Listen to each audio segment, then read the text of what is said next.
Mesdames et messieurs, bonjour, bienvenue sur JMTV+. Nous nous sommes aujourd'hui déplacés dans un grand hôtel parisien. Oui, je vais leur faire de la pub car ils me permettent de tourner ici. C'est le Marriott au 70 avenue des Champs-Élysées, donc à Paris, la plus belle avenue du monde. Mais ce qui me fait venir à Paris, c'est pas pour visiter les Champs-Élysées que je connais plutôt bien, mais c'est pour rencontrer un grand personnage, grand ami de l'Afrique, un Italien de Naples, vous voyez un peu Diego Maradona, pour ceux qui connaissent le football.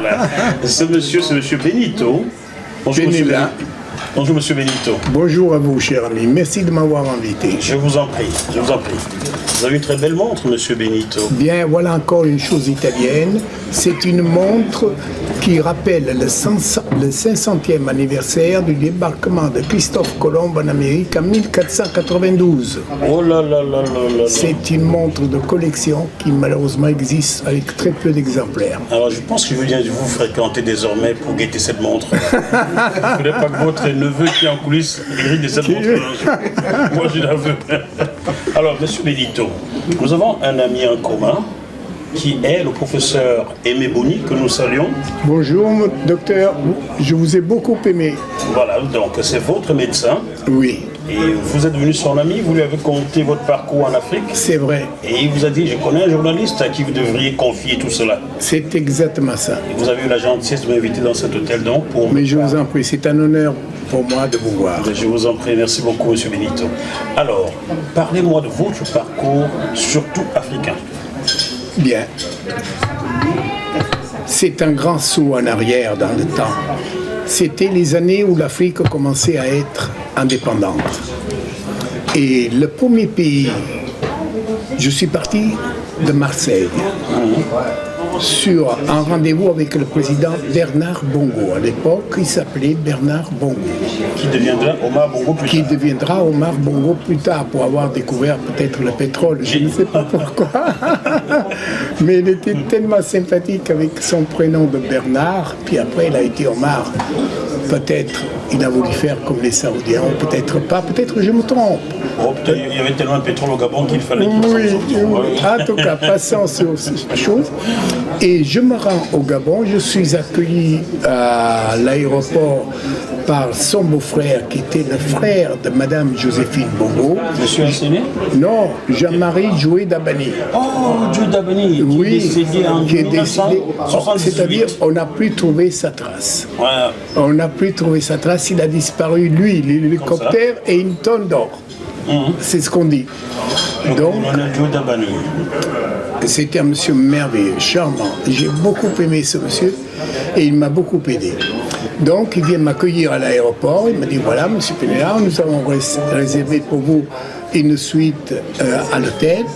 Le président vous reçoit demain soir parce que dans 2 jours, ils vont partir en visite officielle au Brésil. J'arrive donc, je m'habille en smoking le lendemain, fait par Smalto, naturellement, je ne pouvais pas faire autrement. Vous faites de la pub, vous allez me donner un chèque, hein? Ah, oui, de la pub à Smalto. Et chaussé par Berluti. Et le président Bongo, naturellement, m'a demandé d'où elles venaient mes chaussures, parce qu'il a toujours porté des rehaussements de talons. Et moi, j'avais 5 cm de talons extérieurs et 5 cm de talons antérieurs, ce qui fait que j'étais beaucoup plus grand que lui. Et donc, on a beaucoup rigolé, tout ça, etc. Et puis ensuite, le président m'a dit, ma femme m'a beaucoup parlé de vous.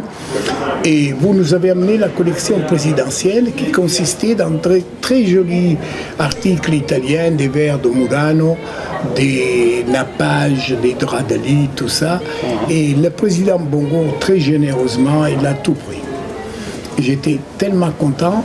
Il n'a pas pris sans rien, il vous a filé un chèque de combien? Non, je ne pourrais pas le dire. Ça, mais il vous a quand même filé un chèque? Non, en espèces. Il payait en liquide, lui, Omar. Oui, beaucoup. Et donc, le lendemain, il m'a dit, sur ordre du président, nous avons été à la banque avec Jean-Marie Joué d'Abani et nous avons transféré cette somme d'argent directement au Crédit Lyonnais sur Paris. Et à l'époque, il n'y avait pas de difficulté pour l'argent, pas comme aujourd'hui. Donc, je m'étais présenté au Crédit Lyonnais et j'ai pris tout mon argent cash à la banque. Et le Gabon, j'ai tellement aimé, je suis resté pas mal de temps. Combien d'années environ? Oh, J'allais et je venais du Gabon. Disons, j'ai fréquenté l'Afrique pendant 3-4 ans. Et le chef du protocole m'invitait dîner souvent à la présidence. Et donc là, c'était des dîners vraiment haute couture. Haute couture, c'est-à-dire? Oui, c'est-à-dire... je ne sais pas si je peux le dire. Je ferai oui, vous pouvez le dire. Omar Bongo n'est plus là depuis plus de 10 ans. Oui, mais il y a son fils, Ali. C'est pas grave. Ali était bébé à l'époque. Donc, oui. Vous pouvez dire. Donc, eh bien, c'était caviar, c'était champagne et c'était foie gras avec des toasts bien préparés. Et puis, je suis parti dans la résidence privée de chasse du président. Et là, vraiment, j'ai découvert le fond de l'Afrique. L'Afrique comme au cinéma. Alors là, c'était fantastique. Et j'ai pêché un poisson de 20 kilos. 20 kilos. 20 kilos. Une canne à pêche? Non, non, pas une canne à pêche. Non, vous pensez petite canne à pêche, vous ne moquez pas de moi. Non, nous avions là un bateau et nous avons pris un gros poisson. Et le soir, le personnel qui était là, ils l'ont fait cuire. J'ai dormi dans une grande paillote. Et puis 2 jours après, je suis retourné au Gabon. J'ai pris mon argent, je suis passé à la banque, on a transféré l'argent, j'ai pris l'avion. Bon, et je suis parti. Et la chose qui m'a surpris le plus, c'est que UTA, c'était la première femme pilote. Et j'étais surpris, j'ai dit, mon Dieu, une femme pilote. Peut-être elle ne sait pas piloter, peut-être on va se casser la gueule. Vous n'avez jamais vu une femme pilote en Europe? Non, c'était la première fois que je voyais une femme africaine pilote. Par contre, elle a très bien piloté et puis l'atterrissage a été merveilleux. Je suis arrivé à Paris. Ah. C'est des souvenirs que l'on ne peut pas oublier. C'est des beaux souvenirs. Parlez-moi d'Albert Bernard Bongo de cette époque. Oui, c'était un homme charmant, un homme gentil comme tout. Mais on sentait à lui un pouvoir incroyable. Je l'ai su par la suite. C'était un homme que tous les États africains respectaient énormément. Et même en France, il était très respecté. Souvent, il est venu en France et souvent, il est reparti et il a distribué les conseils que la France voulait bien lui donner pour les autres chefs d'État africains. Ce que je regrette, c'est qu'à cette époque-là, Bernard Bongo n'ait pas fait l'unification de l'Afrique. Peut-être qu'aujourd'hui, vous serez l'une des nations les plus puissantes de la planète. Vous doutez bien que la France, pays colonisateur, ne l'aurait pas souhaité. Oui, sûrement, mais il fallait un leader. J'ai cru comprendre que Kadhafi a essayé de faire ça. Oui. J'ai cru comprendre. Vous savez ce qui lui est arrivé? Bien oui, il est maintenant quelque part dans les cieux. Je ne sais pas s'il est du bon côté ou du mauvais côté, mais voilà, l'unification de l'Afrique, il faudrait un leader. Je ne veux pas en citer quoi que ce soit, pardon, mais l'Afrique, ce n'est plus l'Afrique que j'ai connue. Donc aujourd'hui, avec les chefs d'État actuels, il faudrait peut-être faire cette unification de l'Afrique pour que vous n'ayez plus besoin de l'Europe. Vous pouvez vous-même vous satisfaire des besoins de tous les jours et donner au peuple africain l'aisance qu'il demande. Ce que vous n'avez pas encore. Encore, vous dépendez de la France. Et c'est un Italien qui le dit, chers téléspectateurs. Hein? Oui. Et je pense je vais peut-être déplacer le verre parce que je l'ai dans le champ. Voilà. Et je pense qu'à certains moments, il faut que chacun d'entre nous soit libre de s'avancer. Mais vous le dites, vous les Italiens, il n'y a pas que vous. Il y a votre Premier ministre qui l'a dit tout récemment en pointant ouvertement la France d'être responsable des catastrophes qui sévissent en Afrique aujourd'hui. Vous le dites aussi à votre tour là? Je ne le dis pas comme ça. Je n'ai pas dit, ne me faites pas dire, cher ami, que la France est responsable des catastrophes qu'il y a en Afrique. Je dis tout simplement que l'Afrique pourrait penser à elle-même s'ils avaient un bon leader qui pourrait les conduire à l'expansion de ces merveilleux territoires qui sont les vôtres. Avez-vous connu Thomas Sankara? Non, je n'ai pas vu. C'était un leader presque marxiste au Burkina Faso qui est mort, qui a été assassiné le jeudi 15 octobre 1987 Et ces assassins sont loin d'être des Africains. Vous voyez ce que je veux dire? Alors, vous avez connu Kadhafi qui a été aussi tué. Oui. Ça en fait plus de doute aujourd'hui. D'accord? Absolument. Bon, et on sait qui l'a tué. Vous avez... Ça, je ne sais pas, moi, qui l'a tué. Je suis désolé. Mais vraiment, c'est facile à savoir. Je ne suis pas dans le secret des dieux. Des dieux, c'est pas grave. Je suis un simple petit architecte. Vous avez connu M. Laurent Gbagbo? Oh oui. Bon, comment est-ce qu'il a été dégagé de la présidence? Nicolas Sarkozy le dit clairement. Nous avons dégagé Gbagbo pour placer celui qui nous est favorable. Donc aujourd'hui, les leaders, ça ne manque pas en Afrique, mais seulement la France et les puissances occidentales, comme les États-Unis, comme la Belgique, les assassinent. Vous le savez, M. Benito?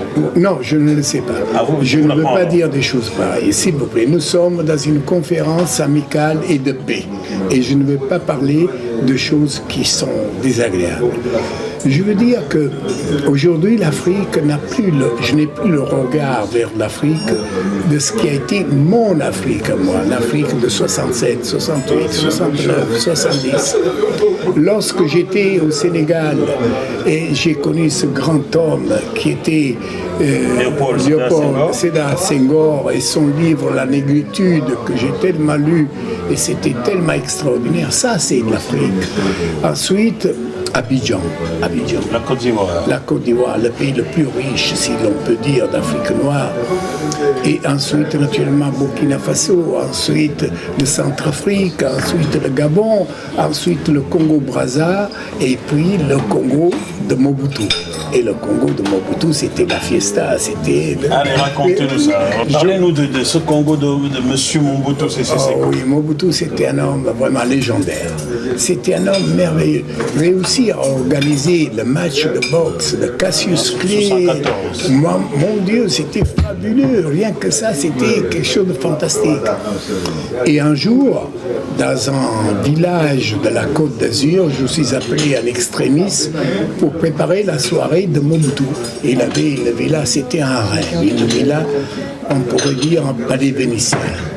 J'arrive et je suis ébloui de la beauté, de la délicatesse, de la fantastique créativité que l'architecte a eu de faire ce beau palais.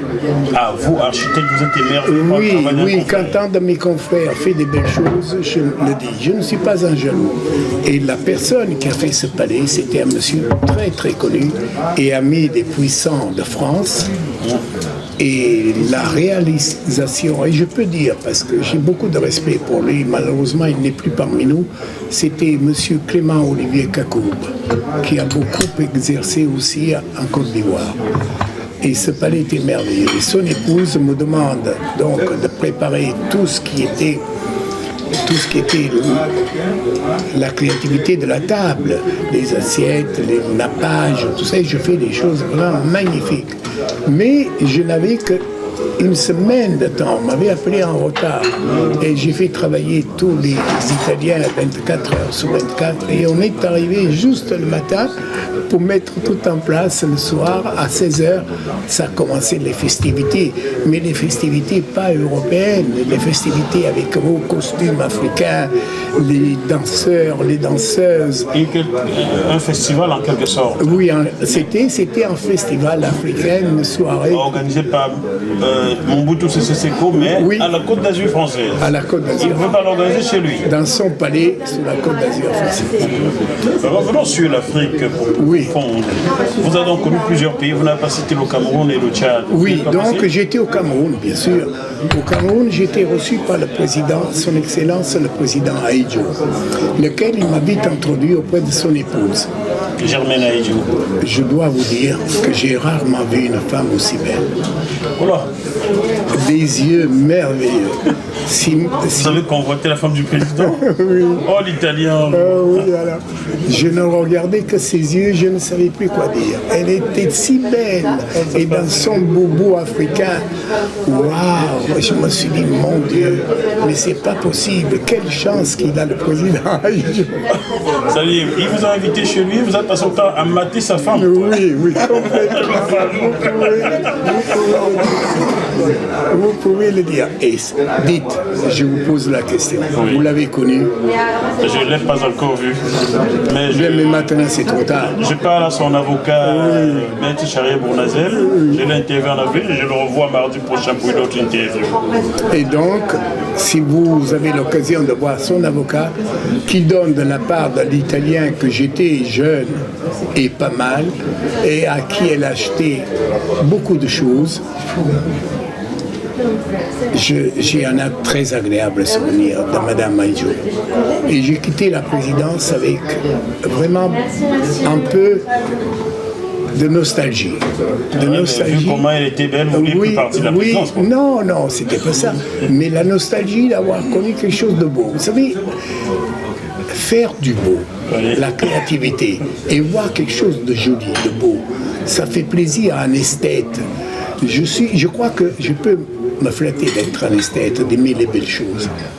Et Madame Maïjo, et on arrêtera là. Parce que Vous rougissez en parlant d'elle. oui. Et Madame Maïjo fait partie des belles choses. Voilà. Les plus belles que vous avez vues de votre vie, quoi.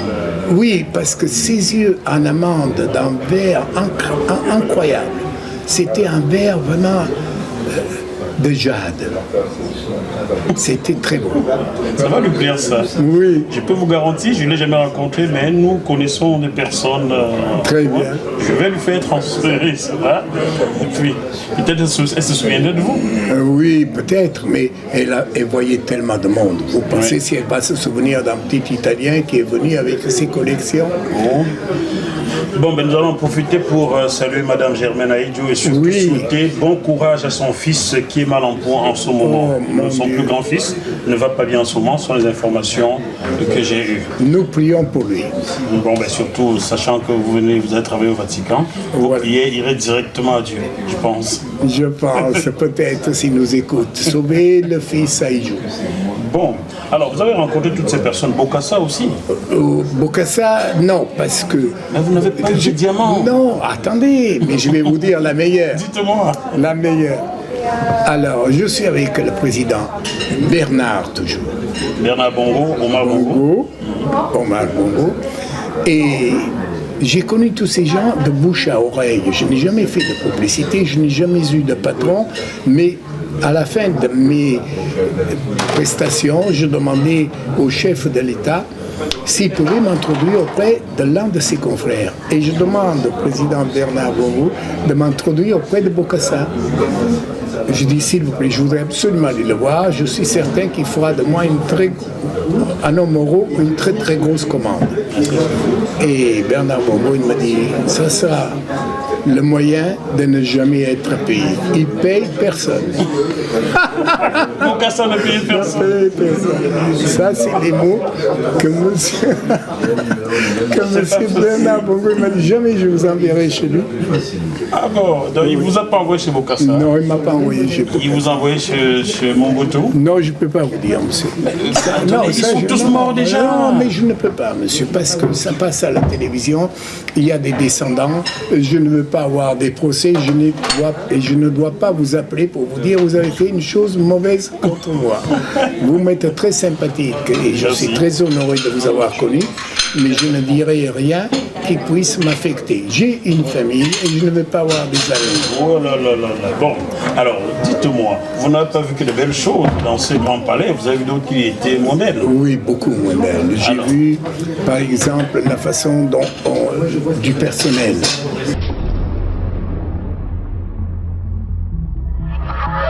Ce programme vous est proposé par Deviseo Fret, spécialiste du transport international Afrique, Dom-Tom, Océan Indien. Retrouvez-nous sur www.deviseo-fret.com. Téléphone +33 139 85 14 23. Le personnel de ces palais n'était pas bien traité? Non, il n'était pas bien traité, il n'était pas bien habillé. Leur paye était vraiment minime. Et ça m'a beaucoup choqué parce qu'on passait passer du paradis directement à quelque chose qui n'était pas joli à voir. Une fois que leur travail terminé, ils allaient dans la brousse, ce qu'on appelait la brousse, où il y avait des petites cases, où il y avait cette belle musique africaine. Ils buvaient de la bière jusqu'à ne plus en pouvoir, et puis le lendemain, ils reprenaient le travail. Voilà, ça vous le savez, parce que c'est votre pays, je n'ai rien inventé. C'était un peu l'esclavage.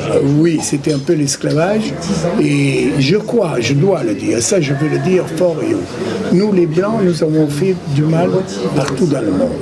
Il n'y a jamais une race de couleur qui a fait du mal autant que nous en avons fait. Les Anglais en Chine, mon Dieu, la Chine a été occupée, ils ont dû se battre. Oui, l'Europe aux États-Unis. Oui, l'Espagne par exemple. Mon Dieu, l'Espagne, qu'est-ce qui s'est passé? Oui, la France. Ça, vous le dites toujours. Vous en voulez à la France? Je suis français, Ben oui. que je le veuille ou non. Voilà. Donc, je pense qu'il y a toujours l'envers de la médaille. Donc, à mon âge, je pense que je n'ai plus rien à apprendre, ou plutôt, je ne veux plus rien apprendre, parce que ma tête est pleine. Le soir, lorsque je suis dans mon lit, j'ai tous les fantasmes qui s'agitent, mais je vois toujours la vie de couleur rose. Je ne vois jamais la vie de couleur noire, quoi que les autres, ils ont pu faire à travers le monde, quoi que l'on dise, parce qu'on ne sait jamais la vraie vérité, d'où ça part. Celui que j'en veux énormément d'avoir ouvert la boîte de Pandore et d'avoir sémé toute cette énorme guerre à travers le monde, tout ce qui nous arrive sous la tête, c'est George W. Bush. Je l'accuse de ça, d'avoir attaqué l'Irak tout en sachant qu'il n'y avait pas d'armes de destruction massive. Et le discours que M. de Villepin a fait aux Nations Unies face à Powell, c'est un discours qu'il faudrait afficher tous les jours pour que nous sachions qu'est-ce qu'il a dit cet homme. Sous les ordres de M. Jacques Chirac, il a fait un discours qui est incroyable. J'ai envie de pleurer, d'avoir réveillé les démons les plus profonds, d'avoir attaqué l'Irak seulement pour se servir du pétrole, monsieur. Aujourd'hui, je suis très en colère de ça. Je veux parce que, en ayant attaqué l'Irak, regardez tout ce qui se passe. L'Irak était, ok, il y avait un dictateur, mais il était tenu d'une main de fer. Kadhafi était un dictateur, mais il était tenu d'une main de fer. Vous faites un bon parallèle là, parce que ce que vous reprochez à Bush, vous pourrez le reprocher à Nicolas Sarkozy. Monsieur, ça, je ne vous suis pas. Et s'il vous plaît, soyez gentil, je ne vous suivrai pas. Je suis très énervé pour le moment. Je suis même en colère, parce que je ne reproche rien à la France. La France est un pays que j'aime, j'adore. Et ce qu'ils font les Français ne m'intéresse pas du tout. Je suis italien et je ne veux pas rentrer dans la politique française. Mais aujourd'hui, avec tout ce qui se passe avec Kadhafi en Syrie, l'État islamique, mon Dieu, ils ont tué les Américains. Hier, ils ont pavoisé qu'ils ont tué al-Baghdadi. Mais dans al-Baghdadi, il y en a des centaines de milliers, c'est des fanatiques. On ne peut rien faire contre ces gens-là. Vous ne pouvez pas combattre le fanatisme, monsieur. Les gens ont beaucoup trop souffert. Les gens, ils n'en peuvent plus. On ne peut plus considérer que quelqu'un gagne 80 € par mois, tandis que d'autres mangent du caviar et du champagne rosé à 1000 € la bouteille. Il faut que les choses soient un peu équilibrées et tout le monde sera content. Je veux revenir à ma vie en pastel et non pas à ma vie en noir. Voilà. Très bien. Alors, on va rester un peu sur l'Afrique. Ce qui intéresse mes téléspectateurs, ce qui se passe en Irak les intéresse. Moi, on me suit pas en Irak. J'ai mis en français, on me suit dans la zone francophone. Donc, vous pointez du doigt la maltraitance que vous avez vue, que vous avez vécue dans les grands palais. Oui. Présidentielle, oui, dans les pays d'Afrique. Vous pourrez aussi pointer les souffrances qu'il y avait dans les villes et dans les villages, alors qu'il y avait de faste qui était un peu partout. Oui, c'est ce que je n'ai réussi, je ne réussis pas encore aujourd'hui à comprendre. Pourquoi avoir tant de richesses lorsqu'on rentre dans un palais et tant de pauvreté lorsqu'on en sort? Le pays étant très riche, pourquoi ne pas distribuer encore? Je crois qu'un jour, je m'en suis fait une idée. Lorsque on atteint le pouvoir, on a plein de bonnes idées. Je vais faire ça, je vais changer, je vais donner au peuple le maximum de ce que je peux donner. Je veux que mon peuple soit heureux. Mais lorsqu'on est assis dans le grand fauteuil de président, alors là on se sent l'égal de Dieu. Et on perd toute la notion de tout ce qu'on veut dire, de tout ce qu'on veut faire. On oublie les belles promesses, on oublie que le peuple meurt de faim, que le peuple a besoin d'aide, que le peuple a besoin d'hôpitaux, que le peuple a besoin des écoles, que le peuple a besoin d'avoir une vie meilleure. Et il a tout oublié. Maintenant, c'est tout pour lui. L'avion privé, aller d'un coin à l'autre de la terre, fréquenter ses homonymes et passer des belles journées, avoir des beaux cadeaux, à vivre dans un cocon tout à fait spécial et laisser de côté le peuple. Vous parlez de qui là? Mais je parle en général. Non, je parle en général. M. Ahidjo a fait ce travail-là par contre. Oui, mais tous ils l'ont fait, monsieur. Même Mobutu, il en a fait un maximum. Toute sa tribu vivait, et si Dieu sait ce qu'il avait, sa tribu. Pas son pays? Non, mais sa tribu a vécu tous sans rien faire, rien. Mais son pays, mon Dieu, le meilleur pays de diamants du monde. Regardez la guerre qu'il y a aujourd'hui. Qu'est-ce qu'il a fait Kabila père et qu'est-ce qu'il a fait Kabila fils? Mais c'est pas possible cette histoire. Je m'insurge contre tout ça. Je suis déjà dans un certain âge et je pense, d'un âge certain, et je pense que certainement, si on veut la paix sur cette planète, il faut que le peuple de chaque pays vit un peu mieux. C'est pourquoi il y a des gilets jaunes aussi en France. Monsieur Melito, peut-on dissocier... Ok, on ne va pas ici dire que ces chefs d'État africains ne pouvaient pas mieux faire. Ça, ils pouvaient mieux faire avec le colonialisme. Mais peut-on dissocier la malgouvernance des pays africains avec le système établi par l'Occident dans ce pays-là? On sait que c'est l'Occident qui adoube les chefs d'État qui restent au pouvoir 40 ans dans ce pays-là, sont soutenus, leur envoie des armes, leur envoie parfois de l'armée. Peut-on dissocier le mal-être du peuple africain au système installé en Afrique par l'Occident? Je comprends bien ce que vous voulez dire, mais les méandres obscurs de ces négociations qui ne sont jamais révélées, c'est très difficile. Naturellement, vous avez certainement raison, mais je ne suis pas en mesure de pouvoir répondre parce que ces méandres obscurs des négociations entre des États pour garder le pouvoir ou pour avoir du pétrole, pour avoir du gaz, ou pour avoir du manganèse, ou pour avoir d'autres choses, la richesse chez vous est telle qu'on vous la prend en échange pour vous donner autre chose. La prolongation de la présidence à condition que, c'est toujours à condition que, mais il faudrait, vous savez, je crois qu'il y a un seul homme au monde qu'il faut porter un grand respect et retirer son chapeau. Cet homme, c'était le général de Gaulle. Ah bon? Oui, le général de Gaulle a fait tellement de bien. Et c'était un homme qui aimait la France. Oubliez la chose qui vous vient dans la tête, l'Algérie et tout ça, ça ne me regarde pas. Je n'ai pas parlé de Non, mais je lis dans vos yeux. Je ne parle pas de l'Algérie. Non, mais je suis Bamileke, et le génocide Bamileke fut perpétré par le général de Gaulle. Monsieur. Quand vous me dites que c'est un grand homme, je vous comprends. En tant que Français, c'est un grand homme pour la France, pour mon pays, la France. Et lorsque je pense à mes origines, je me pose beaucoup de questions. Voyez-vous, monsieur, vous m'avez invité, j'en suis très heureux. Mais ce qu'il y a chez vous, c'est que vous ne voyez pas la vie en rose. Vous voyez plutôt la vie en noir. Parce qu'à chaque... Parce qu'à chaque fois, vous m'amenez sur un terrain mouvable, sur un terrain qui n'est pas sûr, sur des sables mouvantes. Et moi, je ne vous suis pas sur les sables mouvantes. Je ne veux pas. Mais ce qu'il a fait pour la France, c'était merveilleux. Et si chacun pouvait vraiment, dans chaque pays, faire ce qu'il a fait, le général de Gaulle pour son pays, pour la France, qui a libéré la France avec le général Leclerc de Haute-Cloque. Et le capitaine Charles Tchoréré, qui n'est jamais cité, parce qu'africain. Bravo, parce qu'africain. Mais vous savez aussi les Harkis n'ont jamais été cités. Eux aussi, ils ont droit à la première page. Une première reconnaissance aujourd'hui, mais les Africains pas toujours. Hein. Voilà. Et les Sénégalais. Je dis les Africains en général. Voilà. Et d'ailleurs, j'avais interpellé le président Hollande sur la question du capitaine Charles Tchoréré, qui est gabonais, qui a formé des officiers français ici à Fréjus, qui a formé des tirailleurs sénégalais à Kati au Mali. Je l'avais interpellé pour la reconnaissance de ce monsieur et j'ai reçu un courrier qui me dit on commémore déjà assez les Africains comme ça en France. C'est ce que la présidente de la République, l'Élysée, m'a adressé sous François Hollande. Est-ce que vous comprenez ce mépris-là pour les Je comprends très bien.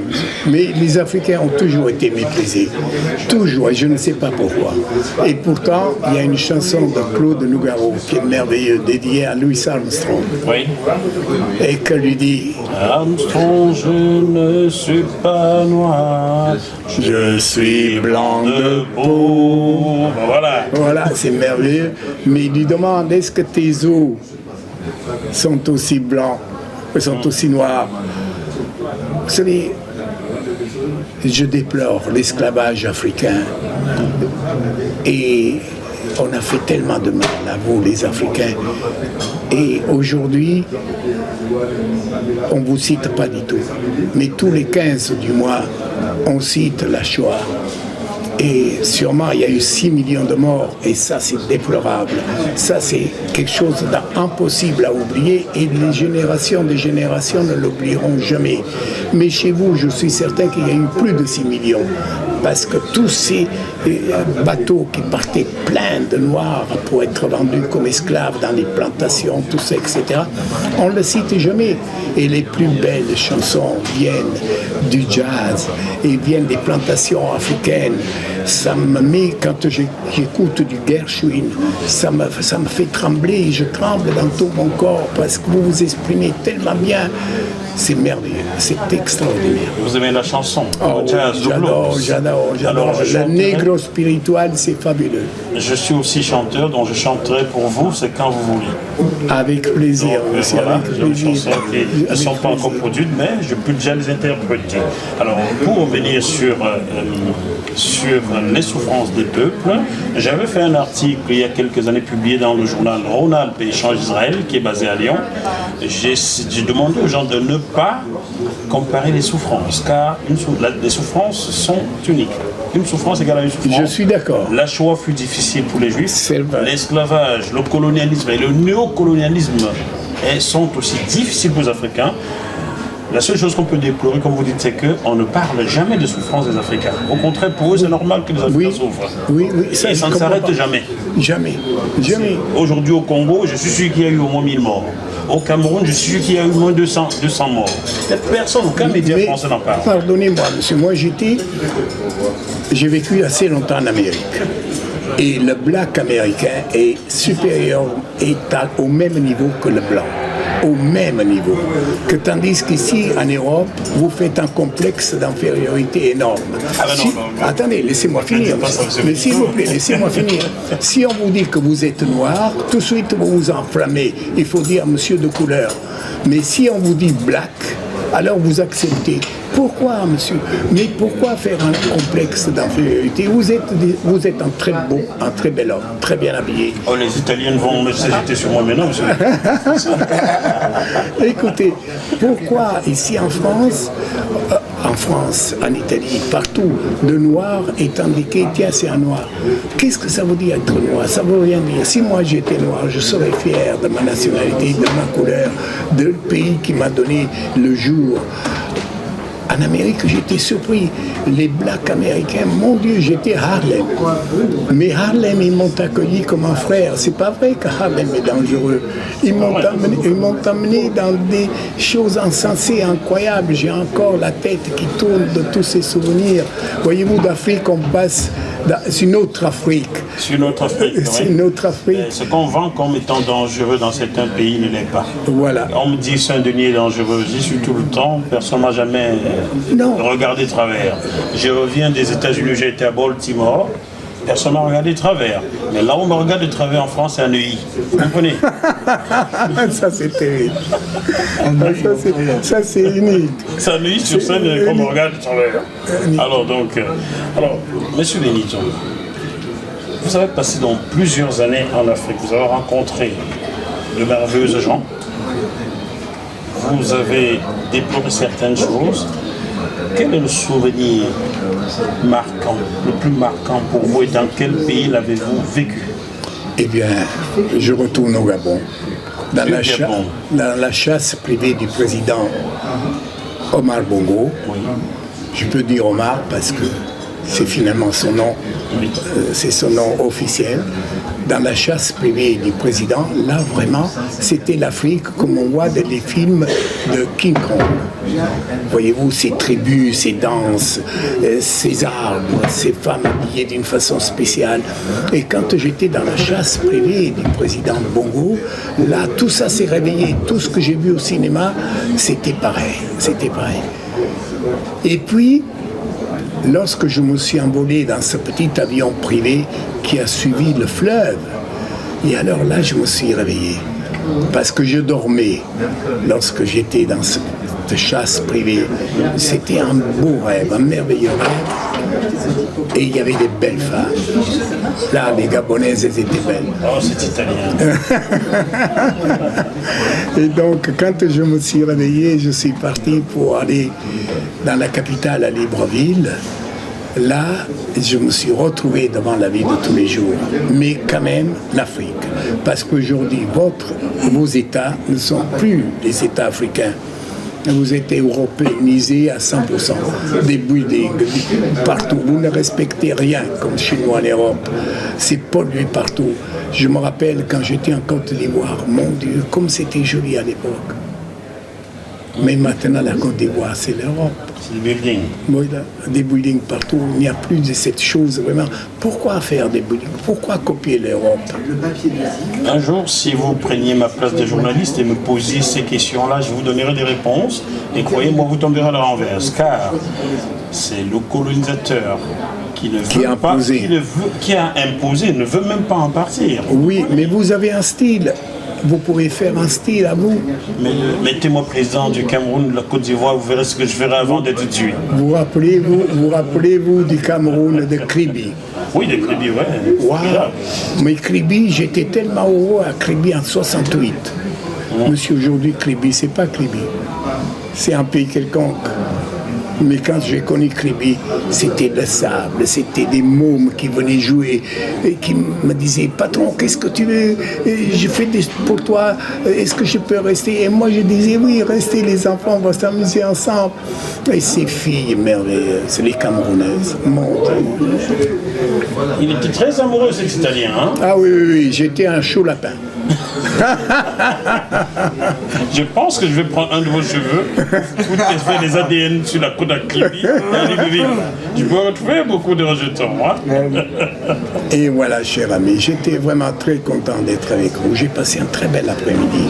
Et mes souvenirs, j'ai fait un saut en arrière dans le temps et vous m'avez transporté dans une partie de ma vie qui est pour moi essentielle et que je n'ai jamais communiqué. Je vous le jure sur mon honneur, en tant que commandeur de la Légion d'honneur, j'ai jamais dit ce que je vous ai dit à qui que ce soit. Wow. Certains d'entre ces chefs d'État étaient vos amis, je suppose. Oui. Omar Bongo était votre ami. Oui, je l'ai amené chez Smalto pour s'habiller chez Smalto. Je l'ai amené chez... C'est 3 chèques que vous avez déposés là pour la publicité. Oui, ils ont fait 3 chèques. Donc je l'ai amené parce qu'il trouvait que je m'habillais très bien. Je l'ai amené aussi chez un des grands faiseurs de chaussures de Paris sur mesure. Et le président Bongo s'est vu augmenter de 10 cm. Et il était très heureux. Oula, il a pu atteindre votre taille. Oui. 10 cm supplémentaires. Oui, mais 5 cm c'était à l'intérieur de la chaussure. Oui. Et 5 cm à l'extérieur. Il était très heureux. Oui. Et sa femme alors? Wow, Joséphine. Elle est devenue chanteuse à Los Angeles. Elle s'appelle Patience Dabani maintenant. Elle chante très bien. Hein? Oui, il faut le dire. La maman, bonjour la maman. Oui, bonjour madame. Et merci beaucoup. Je te fais gros bisous parce que tu as été ma première cliente. Mais je vais envoyer ça à Edgar Yonke qui est son arrangeur et son compagnon. Oui. Et je vous ai vu la première fois au 50 avenue Foch. Et c'est vous qui êtes à l'origine de mes voyages en Afrique. Vous m'avez donné le numéro privé de la présidence et c'est grâce à ce numéro privé que mon séjour en Afrique, que mes voyages en Afrique ont commencé. Wow. Voilà. Qui d'autre a été votre ami parmi ces chefs d'État? Bien, écoutez, vraiment ami, non. Mais j'ai dîné avec quelques chefs d'État et je préférerais rester dans l'ombre. parce que vraiment, je préférerais rester dans l'ombre. Mais tout ce que je vous ai dit, ça a été avec une grande sincérité. Et je suis très heureux d'avoir fait ce saut dans l'espace temporel en arrière pour pouvoir dire que vraiment, mes beaux souvenirs sont africains. Ah, vos beaux souvenirs sont africains. Oui, je peux le dire. Wow. Bon ben, retournez-y, hein. Pas trop tard. Non, c'est terminé. Maintenant, je suis un peu trop âgé. J'ai de nouveaux projets. J'ai des projets exceptionnels. Et nous allons en parler, si vous permettez. Donc, chers téléspectateurs, nous allons donc vous présenter le nouveau projet de M. Benito. Je vous laisse la primeur. Oui. Voilà, c'est un projet qui m'a été donné par l'Institut national de la propriété industrielle, l'INPI, pour ne pas le citer, pour un brevet d'invention. J'ai sécurisé la carte de crédit. Plus personne ne pourra abuser de la carte de crédit et plus personne ne pourra voler un centime sous la carte de crédit de honnêtes ou malhonnêtes citoyens. Ici, c'est le brevet d'invention qui m'a été accordé et j'espère bientôt le résoudre. J'avais été voir aussi l'inventeur de la puce, M. Moreno, pour ne pas le citer, qui nous a quittés il y a quelques années. Et mon brevet d'invention est la sécurité de la carte de crédit. Plus personne ne pourra voler un centime. Voilà. Vous voulez dire, M. Benito, que si quelqu'un me volait ma carte après la mise sur pied, quelqu'un volait ma carte de crédit, il ne pourrait pas l'utiliser? Et il peut l'utiliser, il peut la mettre dans n'importe où, dans une boutique, pour retirer de l'argent en espèces. Mais c'est automatiquement, dès qu'il introduit votre carte, c'est automatiquement refusé. Voilà, il faut dire... Ça marche avec les empreintes, ça marche avec... Non, monsieur, ça ne marche rien de tout ça. C'est mon invention et c'est pourquoi mon brevet d'invention m'a été accordé. Tout ce que vous dites, ce n'est pas ça, et je vous dirai tout ce que vous pensez, ce n'est pas ça. Et encore mieux, c'est un brevet qui est devenu maintenant public, puisqu'on m'a donné le brevet d'invention. Mais je peux vous assurer que c'est une chose exceptionnelle. Vraiment, l'ange est passé dans ma tête pour me donner cette idée fabuleuse. Bon, mes chers téléspectateurs, nous n'en saurons pas plus aujourd'hui, car vous comprenez, ce n'est pas encore commercialisé l'idée. Voilà pourquoi M. Benito en dit peu, n'est-ce pas? Vous nous promettez que dès que ce sera sur pied, je vous appellerai. C'est sûr, c'est désormais votre média JMTV+. Et vous me payerez cette fois-ci. Ça ne sera pas gratuit. Au lieu de dire que vous injecterez un peu d'argent pour que mon média fonctionne bien. Oui, sûrement. Voilà.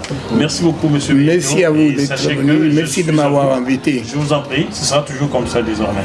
Merci encore. Merci. Et pensez à me léguer la montre.